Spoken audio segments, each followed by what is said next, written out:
Up next, we have Dr. Fabio Pacucci. Woo! Yay! A fellow at Harvard University and also a Clay Fellow at Smithsonian Astrophysical Observatory. Correct. There you go. Here to talk about really old black holes. Yeah, old black holes. Alright, hold on. Thank you, Shauna, for the introduction. And yeah, I have to say that you pronounced my last name perfectly. That's not common. So yeah, I'm Fabio. I started to work at Harvard like a couple of months ago, and I was working in New Haven at Yale just before that. And today I'm going to talk about black holes in general, and more specifically very early, very old black holes. So black holes that formed many billion years ago. So I apologize at the beginning because my voice is not perfect today. Boston was very cold this morning when I left. So before jumping into the black holes, like not literally, of course, I thought that it would be like nice to start with a little memory of myself, because 20 years ago, when I was like 10 years old, I started my career in astronomy exactly in a place like that. So exactly in an astronomical club. And this club in particular was named Isaac Newton. It was in the south of Italy, in a little town called Uggiano Montefusco. So you might wonder now, where is that? So I prepared a little slide for you. North America, we're going to look for Uggiano Montefusco in the south of Italy.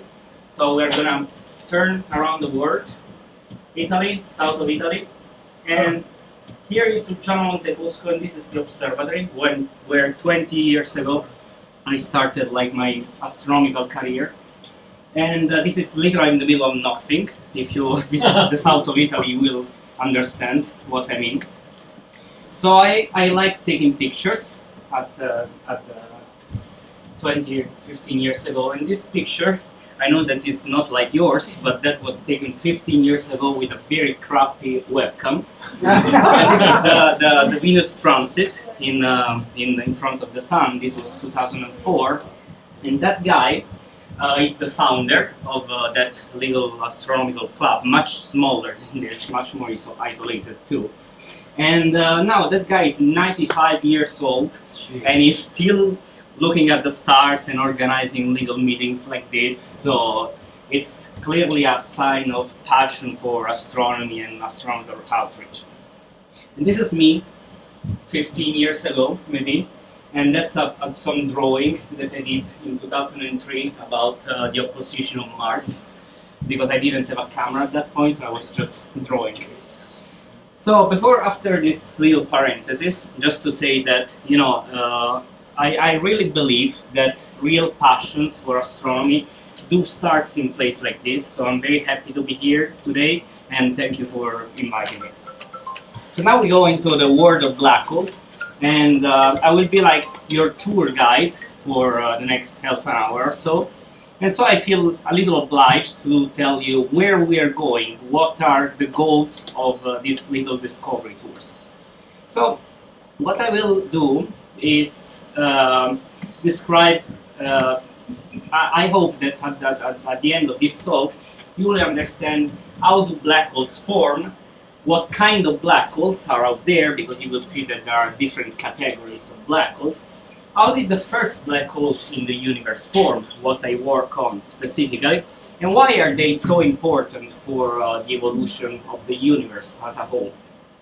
And then at the end I have a couple of gifts for you, like some additional things that I will talk about still related to black holes. But of course, before going into all of this, we need a little trailer. So what is a black hole at all? Because it's not so simple to understand, as you will see. Well, black holes lately are very trendy. You know, after the picture of the Event Horizon Telescope, the first picture of small scales around a black hole, everybody's talking about black holes, but stories about black holes always start with an apple. So stories about gravitation always starts with an apple.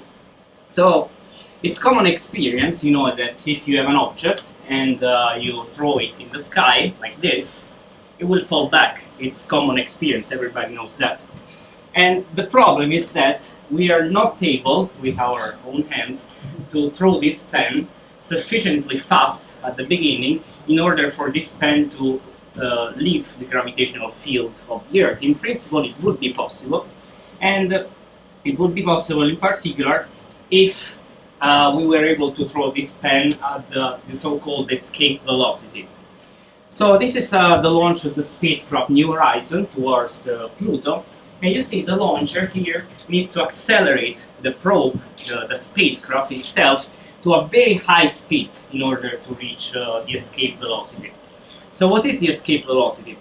The escape velocity is the minimum velocity for an object to leave the gravitational field of a planet or a star or a black hole.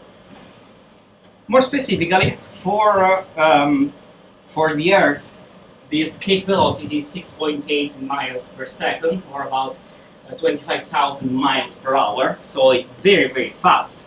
So in principle, if I were able to throw this pen at this speed, this pen will never come back. Will start to orbit around the Earth, and then if I throw it at a slightly higher velocity, it will go in a hyperbolic orbit, so leaving the gravitational field of the Earth. So the nice thing about the escape velocity is that it depends on the mass of the celestial body and of its dimension. I forgot to mention, if something is not clear, just interrupt me whenever you want. We can have a chat about this. So if you increase the mass of the celestial body, the escape speed increases. If you decrease the dimension of the body, so you make it smaller, also the escape speed increases. So the escape speed, we can say that it depends on the density of the body. The higher the density, the higher is the escape velocity from that object. So what is a black hole? A black hole is a celestial object for which the escape velocity is higher than the speed of light. This is the speed of light. So if you have an object so dense, so massive, and so small for its escape velocity to be higher than the speed of light, but congratulations, you have just formed a black hole. So this is the classical structure of a black hole. The singularity is where all the mass falls in, and the distance between the singularity and the event horizon is usually named the Schwarzschild radius. The event horizon is the place where the escape velocity is equal to the speed of light. So what does it mean? If you are on a photon, on a ray of light here inside the event horizon, you can't escape. So nothing, not even light, can escape from inside the event horizon. If you are outside the event horizon, you have the chance to escape on a photon, on a ray of light. So that's basically why black holes are black, if we don't consider the Hawking radiation. Black holes are black because not even light can escape from their gravitational field.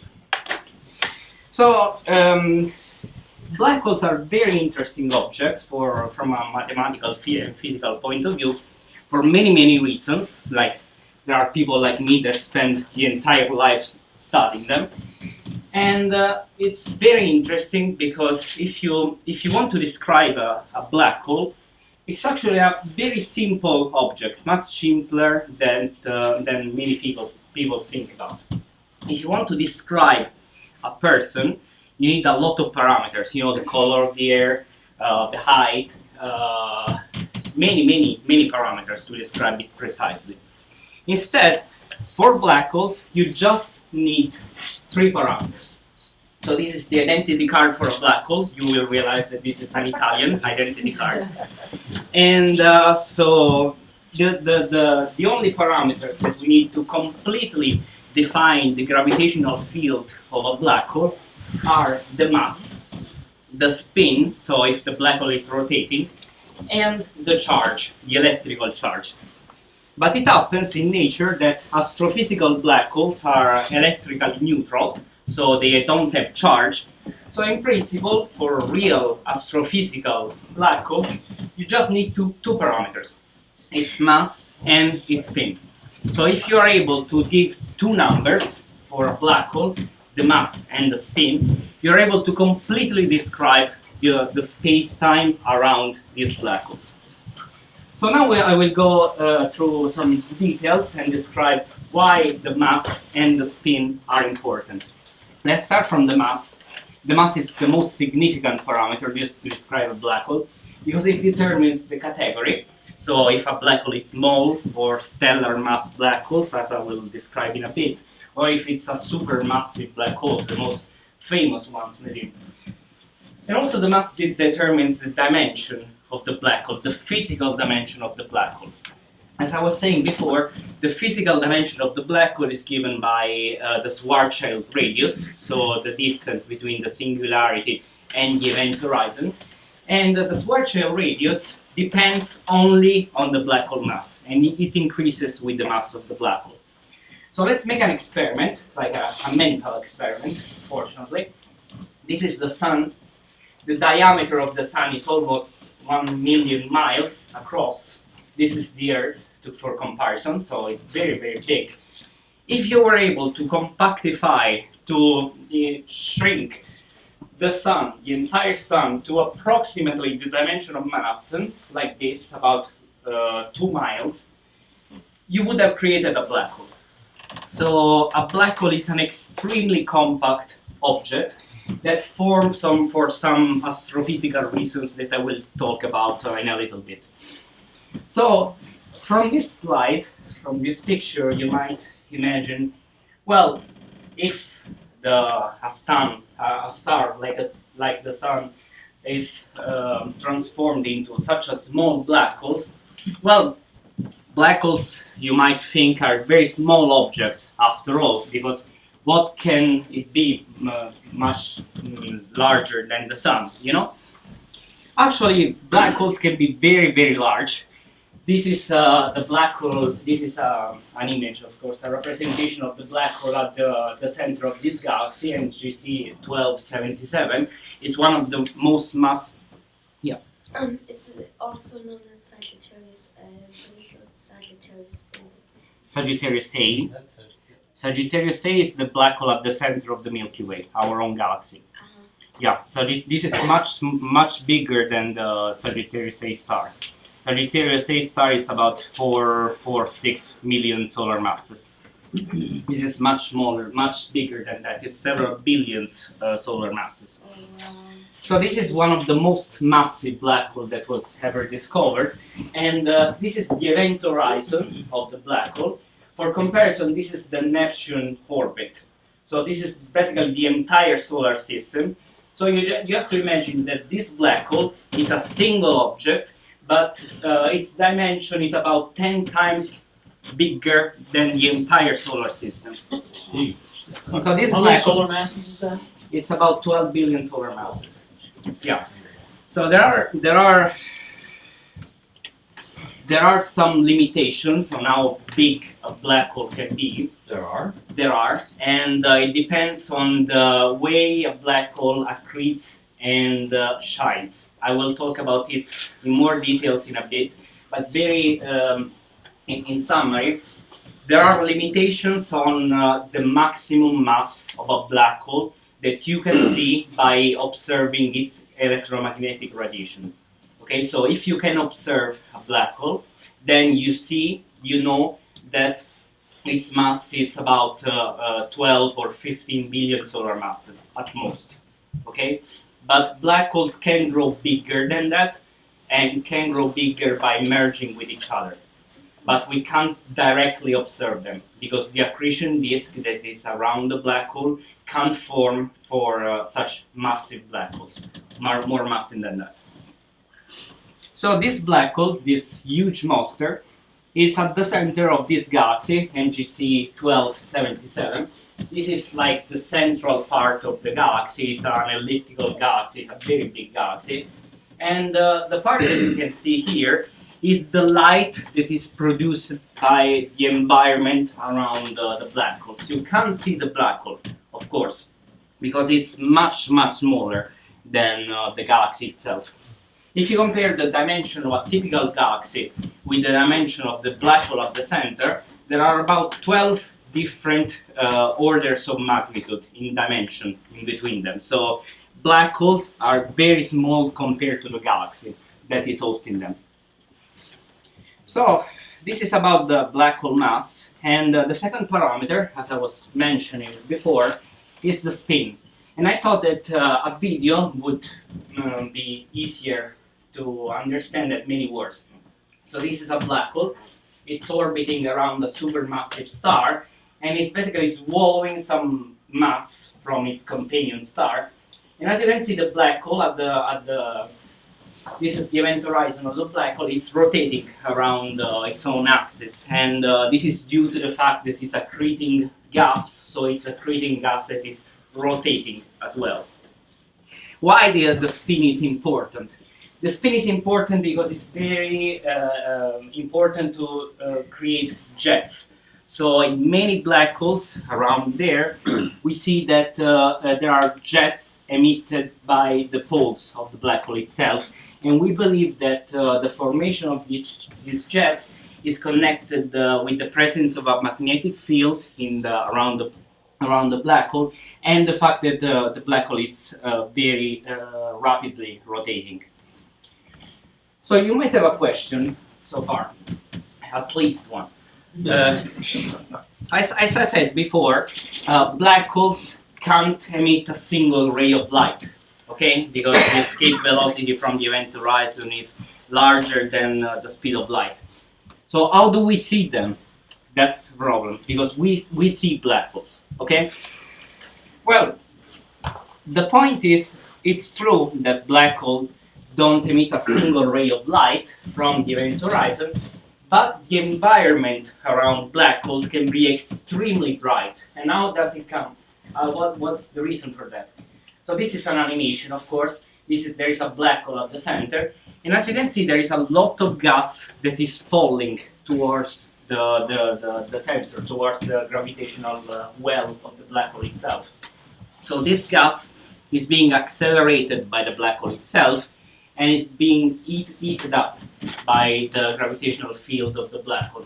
So this gas that is falling toward the black hole has a temperature of millions or possibly billions of degrees, so it's emitting a lot of radiation for that.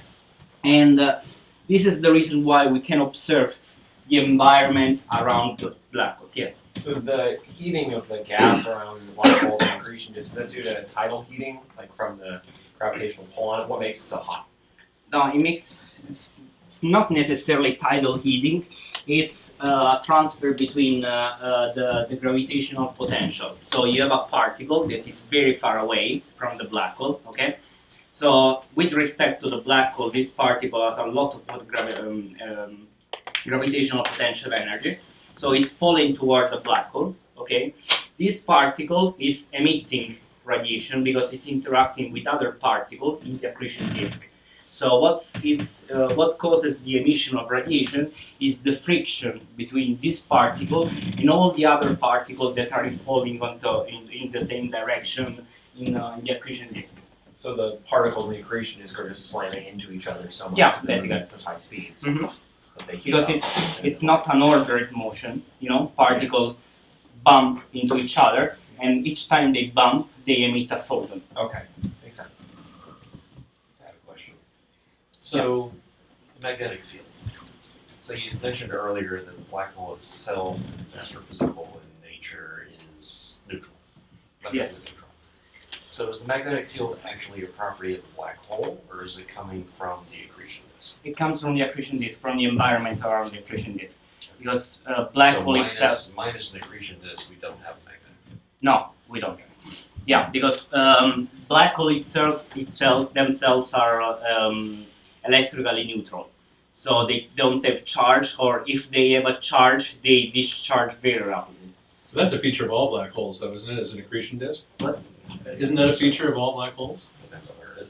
Yeah, I suppose if there's no matter around, it's not going to have an accretion It's disk. just not going to have an accretion disk. Right, eventually it won't, right. Yeah. Okay. So if you don't have matter around, you can't have the formation of a magnetic field. Are there black holes that don't have matter around them? Oh yes, Yeah. yes.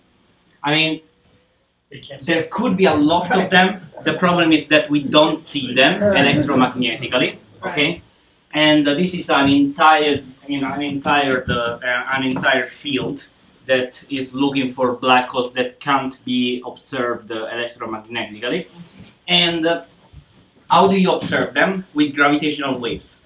Okay, in like 2015, there was the first observation of gravitational wave, and by LIGO, and funded by the National Science Foundation. So what happens is that you have an asymmetrical movement of mass. So anytime you have this very powerful phenomenon, like two black holes merging with each other, there is a lot of emission in gravitational waves, and that's what we're measuring now. So gravitational waves by LIGO, for instance, another instrument in Italy, Virgo, what they do is to measure the merging of black holes. They can measure that even if there is no accretion disk in it. In that case, we see only the gravitational wave signal. If there is an accretion disk around at least one of the two black holes that is merging, then in that case, we have what is called an electromagnetic counterpart. So the gravitational wave detectors detect the arrival of a gravitational wave, and then like an alert is sent to all the observatories around the world, many of them, to look for an electromagnetic counterpart. So meaning like a flash of light that is emitted somewhere in the sky, because we don't really know where a gravitational wave is emitted. The localization is not very clear. But yes, to answer your question, if you have two black holes that are merging with each other, there's not necessarily an accretion disk around them. There is an accretion disk if they're swallowing material, and for instance, the black hole that you was mentioning before, Sagittarius A star, don't have a big accretion disk, or it's a very small accretion disk around it. Unfortunately, because if we were accreting a lot, we wouldn't be here. Yeah. How do two black holes merge? What do you mean? How do they merge? Like what's like the process of them merging? Yeah, so it's very complicated. It's relative to it's a process that is fully described by general relativity. The point is, whenever you have a very large perturbation of the space-time, so very intense gravitational field, you have to describe the dynamics with general relativity. So imagine that you have two black holes that are far away from each other, two small black holes, for instance, okay? They start to rotate around each other because they are on orbit. They're the most massive guys around. So once they start to rotate around each other, they start to lose energy, and this energy is emitted via gravitational waves, okay? So if you extract energy from the system of two black holes rotating around each other, what happens is that the orbit shrinks and shrinks and shrinks and shrinks until they come very close to each other. And once the two, say, event horizon touch with each other, it's named the merging moment, the merging instant. And what happens is that once the two event horizon, or better the innermost stable circle orbit that is slightly larger than the event horizon, but imagine it's the event horizon. Once they touch, that's the merging instant, and so the two black holes are like very close to each other. They are very like a sandwich at the beginning. And then you have the ring down phase. The ring down phase means that this one sandwich-like black holes becomes progressively more spherical until you have a single spherical black hole at the center that has a mass that is slightly less than the sum of the initial masses of the two black holes, because the differences in mass is emitted via gravitational waves. So it's basically an hunting system, and the two black holes get close to each other because they emit gravitational waves. So they emit energy, basically. Are these older black holes then? Have they've kind of sucked in all the light that would have been around them at one point, or? What do you mean?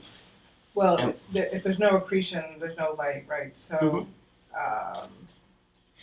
I'm just wondering where they got their original mass from.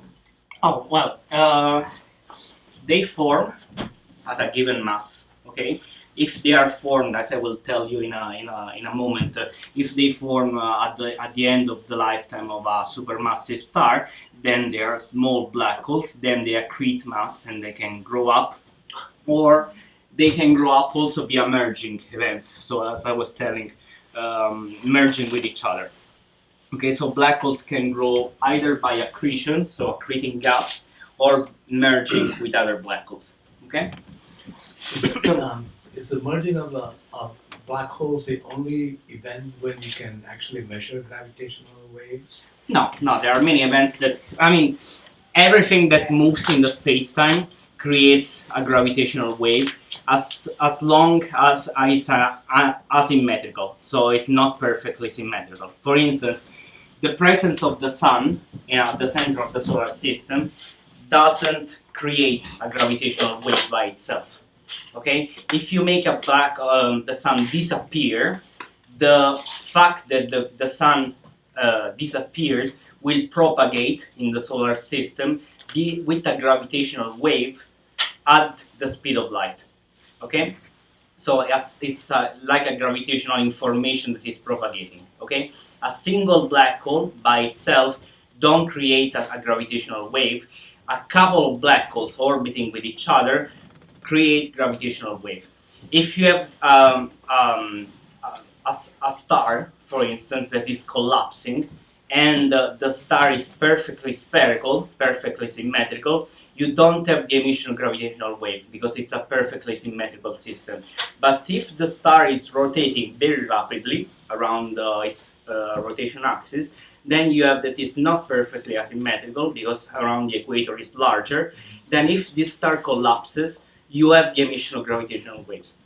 So anytime you have a very massive system that is asymmetrical for some reason, then abrupt changes in this system creates a lot of gravitational waves. So as I was saying, we have the chance to observe these systems, and in particular, this is the first quasar, so the first supermassive black hole that was observed in the 1960s. This is named 3C273. It's part of the third Cambridge catalog. It was a radio quasar, and this was at that time the farthest quasar, the farthest object that was ever detected by mankind. So as you can see, this is a black hole, and it's shining with the light of millions or billions of suns.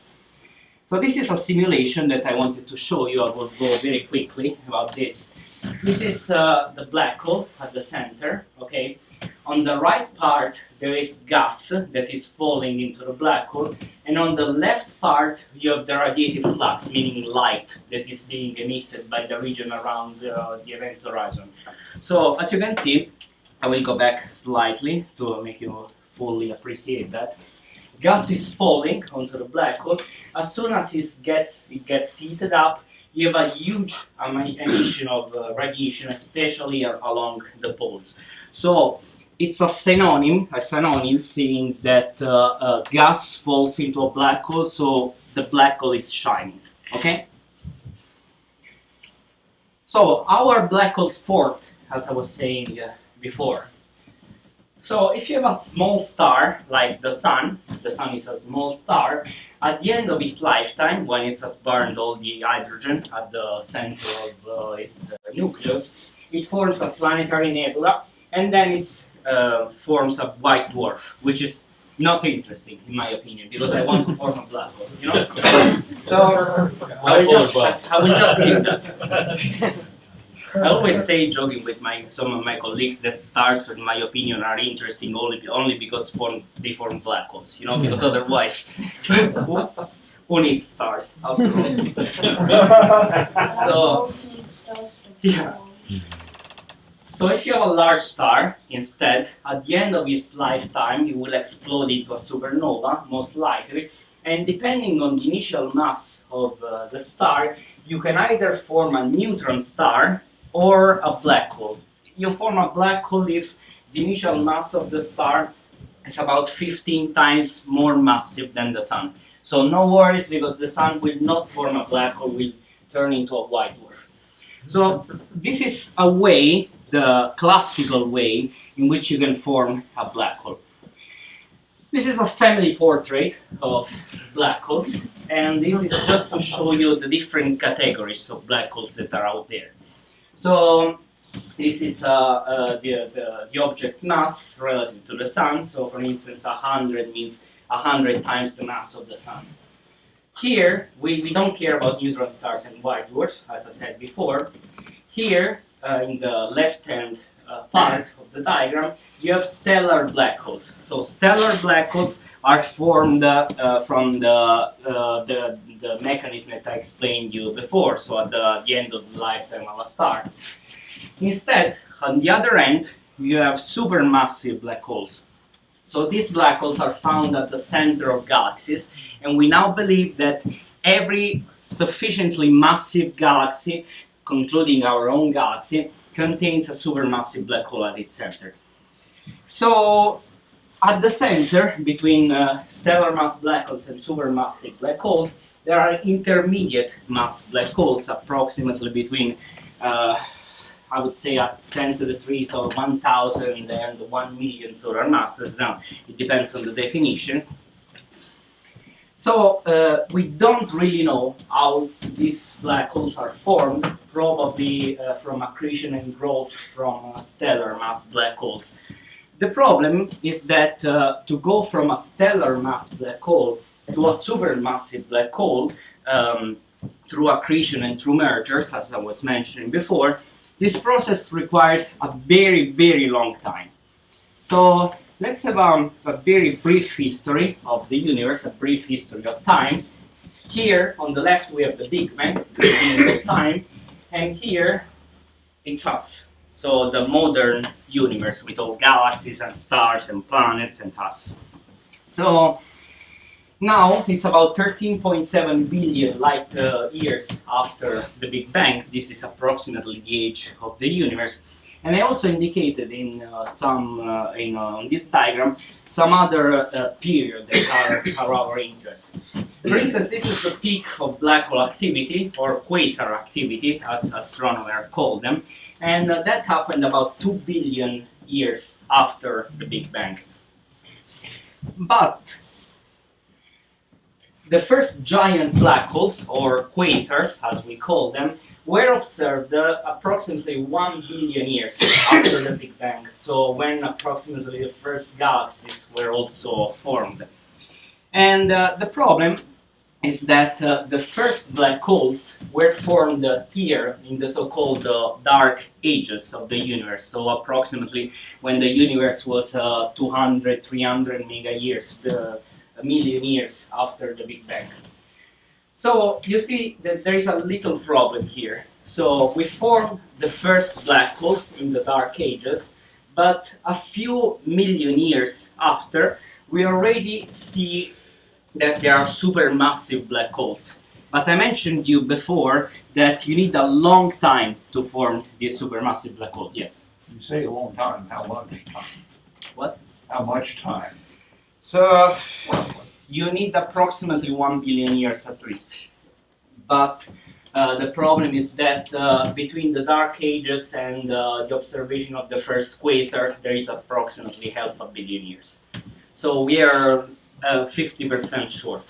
And this is a very big problem for cosmology nowadays. And I will try to explain you better with a terrestrial comparison, because this is basically what I work on. So imagine that a friend of yours sends you a picture of, he has a new dog, his first dog of his lifetime, and he sends you a picture, so you see it's a very cute puppy, and of course you want to go and meet him. You go the next day to his house, and instead of finding a little puppy, you have a full-grown dog that is like chasing you down the porch. Okay, this is basically what happens in cosmology related to black holes. So you have black holes that form at a given cosmic age, and shortly after we observe them very grown up, and we don't know how to form a big dog from a puppy in such a short time. So said in a more scientific way, we have observation already at redshift 7, meaning when the black hole, when the universe is about 800 million years of age, of very big black holes, about 1 billion solar masses. Okay, we observe them, so we know they're there. Okay, this is an observation, it's clear. Of course, to build up such a massive object, you need to start from smaller seeds. Yes? Pardon if this is a stupid question, but why do you need to build them up? Why not just, I mean, well, why not either you build them up from bigger components, like very heavy, massive stars that, you know, are hundreds of solar masses and are like about that as big or bigger than the most massive stars that exist now, that have low middleist or whatever, so maybe they are able to form at that mass. That's one of the possibilities. Or you just have can you just have a gas cloud directly collapse into a black hole? Yeah, exactly, this is what I'm saying. But the problem is that the maximum mass, what he's saying is completely correct. If you give me 2 seconds, I will go there. So, if you have a big black hole here, you need to start from smaller seeds. And to answer your question, you can't have a big a cloud that is large enough to directly form a billion solar mass black hole. Okay, the most massive black holes that you can form from clouds of gas is about 10 to the 5 solar masses. So there is no chance that you can form a 1 billion solar masses directly that way. So the time between the formation of the first black holes and the observation of quasars, very big black holes, is about half a billion years, as I was saying before.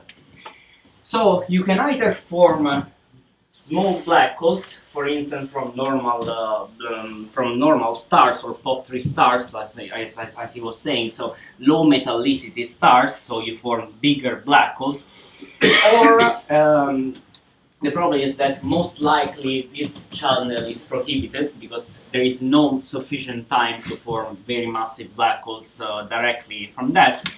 Or another possibility is that in the beginning of the universe, so in the early ages of the universe, there is a possibility to form very large black holes, about 10 to the 4, so 10,000 or 100,000 times the mass of the Sun, by direct collapse. So it's a particular process that I don't have time to go through right now. So this is basically what I study, and my research, especially during my PhD, predicts the light that is emitted by the first black holes, and we also identified 2 possible direct collapse black hole candidates.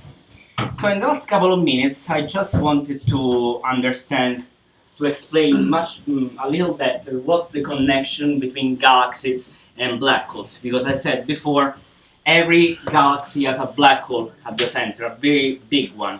So why does it matter? Well, we know that there are small galaxies, there are big galaxies, we know that there are big black holes, we know that there are small black holes, that's a black hole, by the way. And they are not positioned in the galaxies randomly, okay? We observe that small galaxies host small black holes, large galaxies host large black holes, okay? So there is some order in that. For instance, a small galaxy, like the Milky Way, contains a black hole of some million solar masses, while M87, that is about 12 times bigger than the Milky Way, contains a black hole that is several billion solar masses, and this is the black hole that was observed by the Event Horizon Telescope this year in April. So we understand that in order to fully understand the evolution of galaxies, we need to understand what's the relation with black holes, because if there is a direct relation between the galaxy and the black hole that there is at the center, in some way the black hole could have contributed to the evolution of the galaxy itself. So we shift the question now, why galaxies are important at all? So this is a picture from the top of the Mauna Kea. You can see the shadow of the mountain here, and you see the moon. Okay, everybody here has seen the moon. You have made beautiful pictures about it. And you see that the moon occupies a very small angle in the sky. So if you observe it, it's very small. So this is the moon. And now imagine to take a little patch onto the moon here of this dimension. So if you took a picture, not with your iPhone 11, although it's very good, but with the Hubble Space Telescope, if you took a picture of that patch in the sky, which is barely visible with the naked eye, you get this. This is the Hubble Ultra Deep Field, was shown also in Carl's call at the beginning. The points that you see here, most of them are galaxies, okay? And this is just a little patch in the sky. In this picture, there are about 10,000 galaxies, okay? So just imagine that the galaxies are literally the building blocks of the universe. So the material with which the whole structure of the universe was built. So when I was invited here approximately 1 year ago. Then I moved. It was complicated, but then asked me to talk about the brightest quasar in the universe that I contributed to discover. So I will just mention this because we don't have time right now. I prefer to have a question and answer at the end. So a few months ago, observing from the Hawaii, a professor from Arizona, Xiao Fan, and I discovered this very weird object that it seemed to be a quasar, so a very distant and very massive black hole, and it turned out to be the brightest quasar in the universe, the brightest object in the universe at all. So this source was shining, and still shining of course, with a luminosity of about 600 trillion times the luminosity of the sun. So a single object shining. Yeah. So I remember that we were observing it with Xiao Fan, and we pointed the telescope to this patch of the sky, and we were not expecting to see it so bright because that was the first observation. So when we actually calculated the distance from the spectrum, this quasar was very far away, so to look so bright in our telescope, it had to be extremely luminous. The point is, we're kind of cheating here, because that's not the intrinsic luminosity of the quasar, but it's magnified. So what happens is that we're here, this is the quasar, it's a redshift 6.5 approximately, and there happens to be a galaxy between the quasar and us, much closer to us, so a redshift 0.7, it's some billion years away, and the galaxy in the middle is acting like a gravitational lens. So what happens is even shown better in this video. This is an animation, of course. This is the quasar. This is the light emitted by the quasar, and the light, you see the rays of light are being distorted and magnified by this galaxy in the middle, and what we see is a multiply imaged quasar whose luminosity is increased by a factor of 50. So although it appears to be the brightest source in the universe, like we see it and it's brightest, but intrinsically it's not, because the intrinsic luminosity is about 50 times smaller. So I want to conclude this talk by just mentioning, if you're interested, I've been collaborating with TED, which is part of TED, the conferences, and TED is basically a part of TED that develops some animations on whatever topics. We're talking about economics, literature, history, science, that was physics. And I was lucky enough to do 3 different animations with them. The first one was named Could the Earth Be Swallowed by a Black Hole? And this is, I don't know if you can listen to it. These are the first 15 seconds approximately. From asteroids capable of destroying entire species to gamma ray bursts and supernovae that could exterminate life on Earth, outer space has no shortage of forces that could wreak havoc on our tiny planet. But there's something in space that seems more terrifying than in any of these. Something that wipes out everything it comes near. Could the Earth be swallowed by a black hole? Yes. So in this lesson, it's about 5 minutes. I explain basically what I explained you today. So what are black holes, where they are, etc. So this is the second one. Still also another 15 seconds approximately. This is about black hole Hawking radiation. Black holes are among the most destructive objects in the universe. Anything that gets too close to the central singularity of a black hole, be it an asteroid, planet, or star, risks being torn apart by its extreme gravitational field. And if the approaching object happens to cross the black hole's event horizon, it'll disappear and never re-emerge, adding to the black hole's mass and expanding its radius in the process. There is nothing we could throw at a black hole that would do the least bit of damage to it.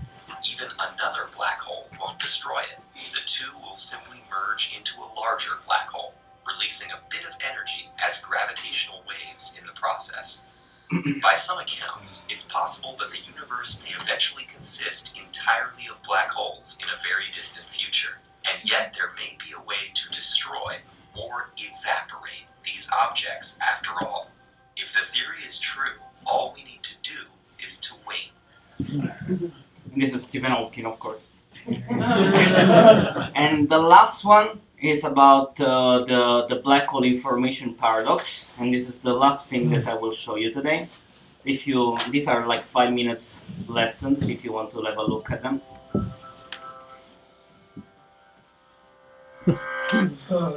Scientists work on the boundaries of the unknown, where every new piece of knowledge forms a path into a void of uncertainty, and nothing is more uncertain or potentially enlightening than a paradox.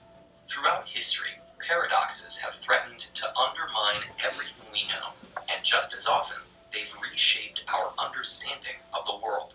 Today, one of the biggest paradoxes in the universe threatens to unravel the fields of general relativity and quantum mechanics, the black hole information paradox. And that's it. So these lessons have been viewed by about 2 million people, so it's pretty big. And yeah, I hope that you enjoyed this little tour with black holes, and if you have more questions, I'm here.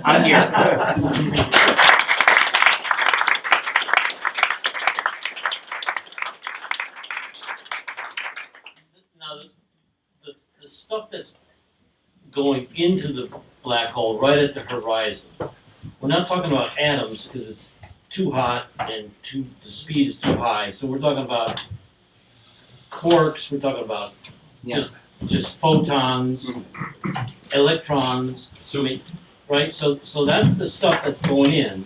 But once it's in, we don't know what it is.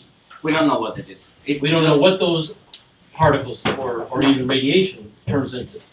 They just fall into the singularity, because there is nothing that can exist between the event horizon and the singularity itself. If you solve the equation of general relativity, you see that I'll go back to some.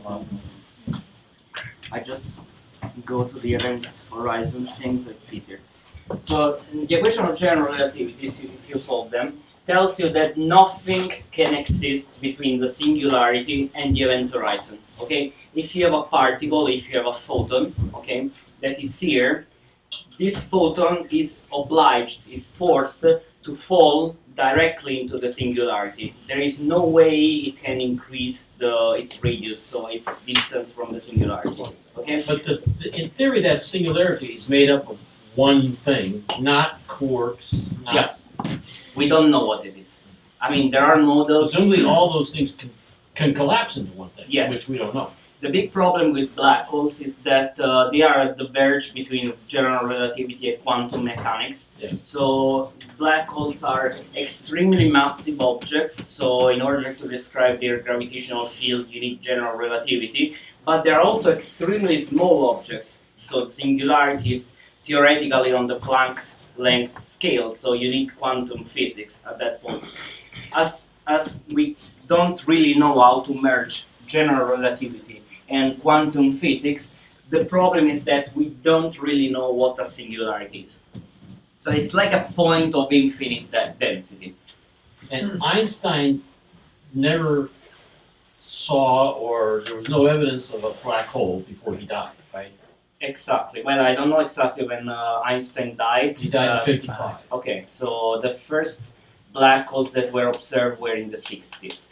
And he never believed in the existence of black holes, but the group of Oppenheimer, for instance, showed that it's possible numerically to have the collapse into a singularity. And then there was the observation of the first X-ray emissions with the first X-ray satellites. So they discovered the presence of extremely bright objects that are very compact. So the only thing that they could be were black holes. Then there was the discovery of Sagittarius A star, so the black hole at the center of our own galaxy. And again, the density is so high that you go by exclusion. There is nothing that object can be if not a black hole.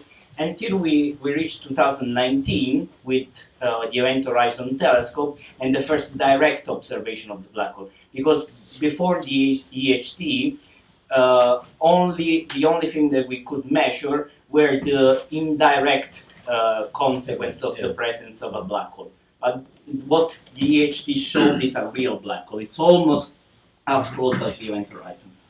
Well, what else can it be other than accreted nuclear matter muons and subatomic particles all packed together with no space between them? What else can it be?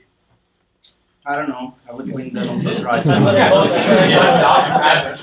they call a singularity. Yeah. Right. Nobel Prize, if you can tell me. Like divided by infinity, you know. It's I have a question on just the conservation of angular momentum. You have all this mass coming into the black hole over time. It has angular momentum.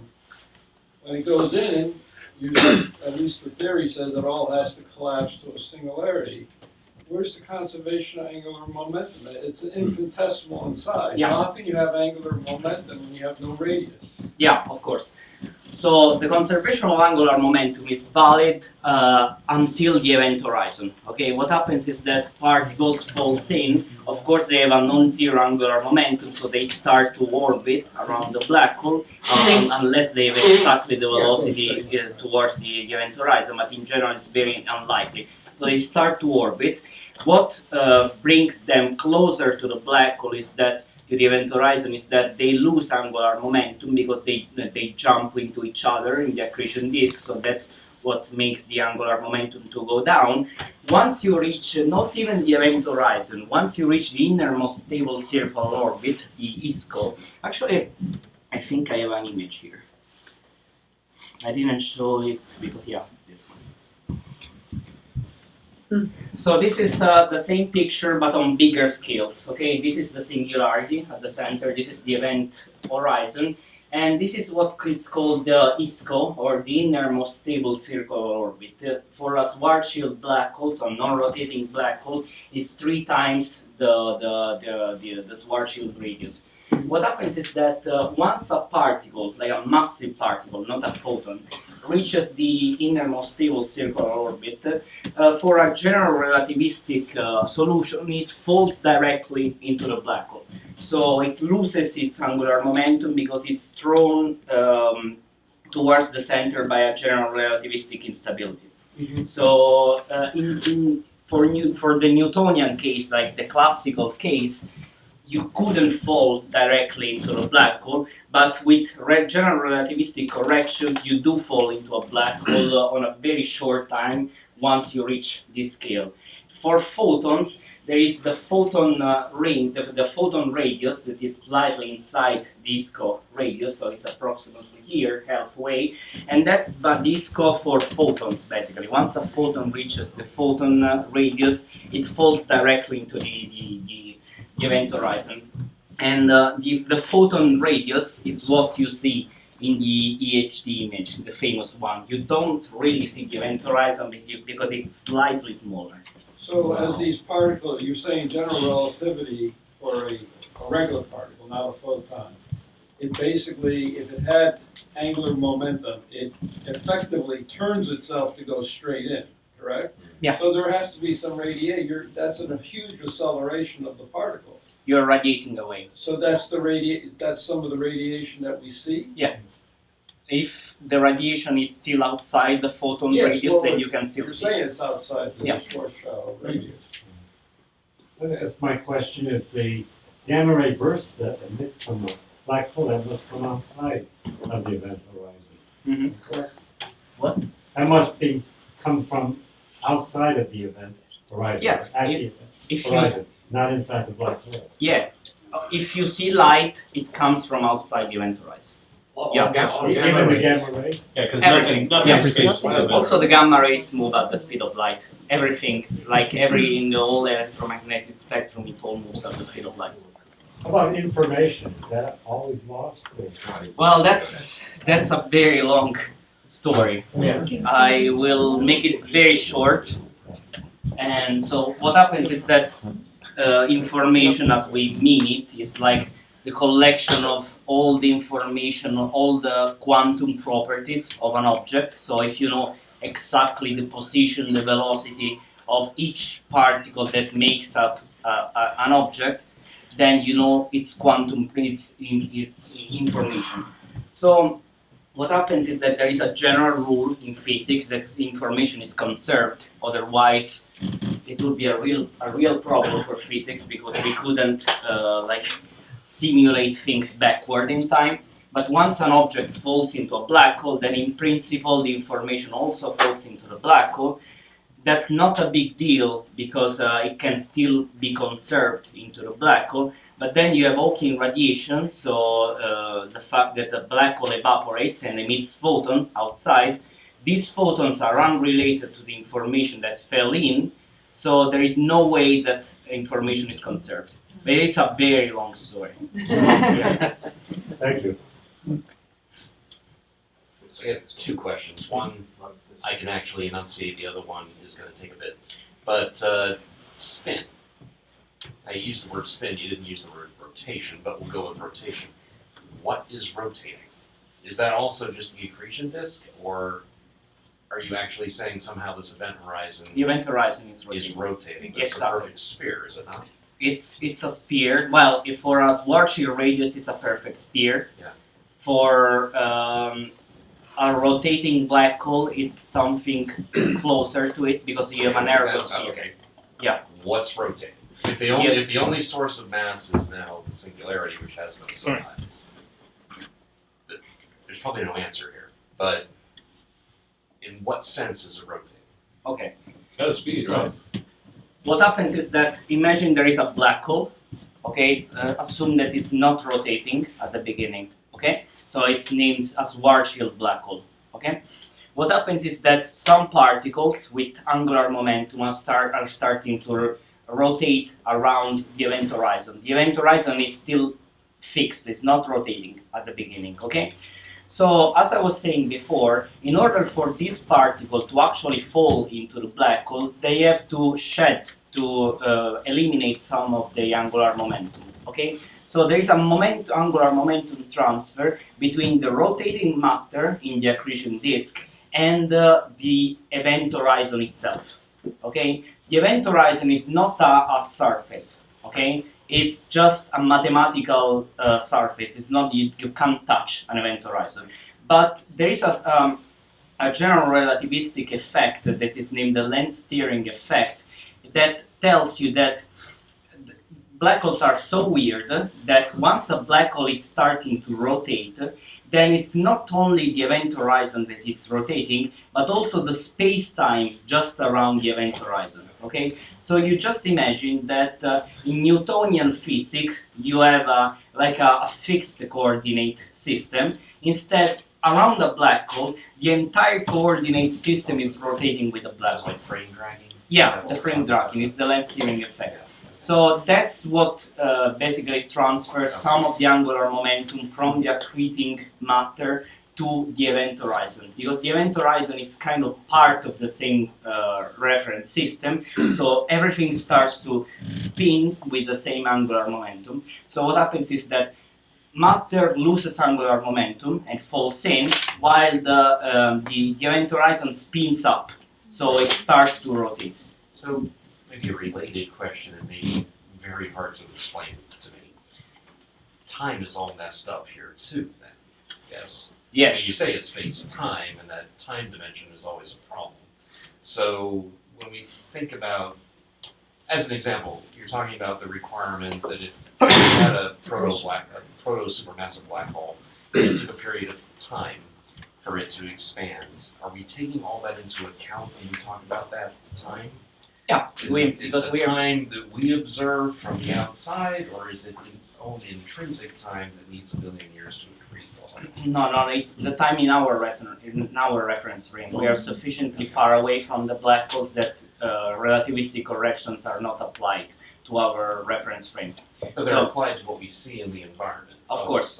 What we measure is the mass of the black hole, and we infer it, because it's not that we have a balance there, we infer it from the luminosity that they emit. So also in the calculation of the mass there are uncertainties, of course, very large uncertainty, but we believe that within the uncertainties, these black holes at the beginning of time are very massive. And then related to that, this whole innermost stable circular orbit stuff, where suddenly your angular momentum drops to zero and in you go. I assume that's all wrapped up in the time calculation too, that's causing that. Your frame dragging is changing the definition, really, of classical angular momentum into this relativistic angular momentum, and that's what gives you that effect. Okay.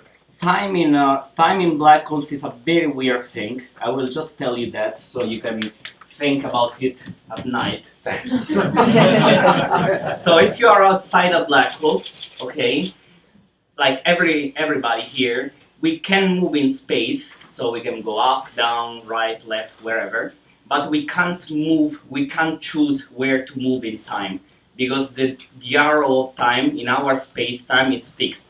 Unfortunately, we can go forward, but we can't go backward in time, okay?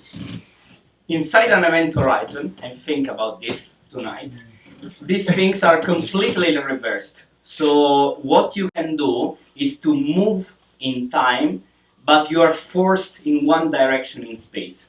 Okay? So if you are here, you can't choose if you go here, you go here, you go here. You are obliged by general relativity to go radially into the singularity. So you have the particle there has no choice where to go in space, but it can move in time. So it can go back and forth in time. Because one of the two coordinates in general relativity needs to be like... Free. Yeah, exactly. Speaking of time, we're out of it, kids. We are. Thank you. Thank you so much.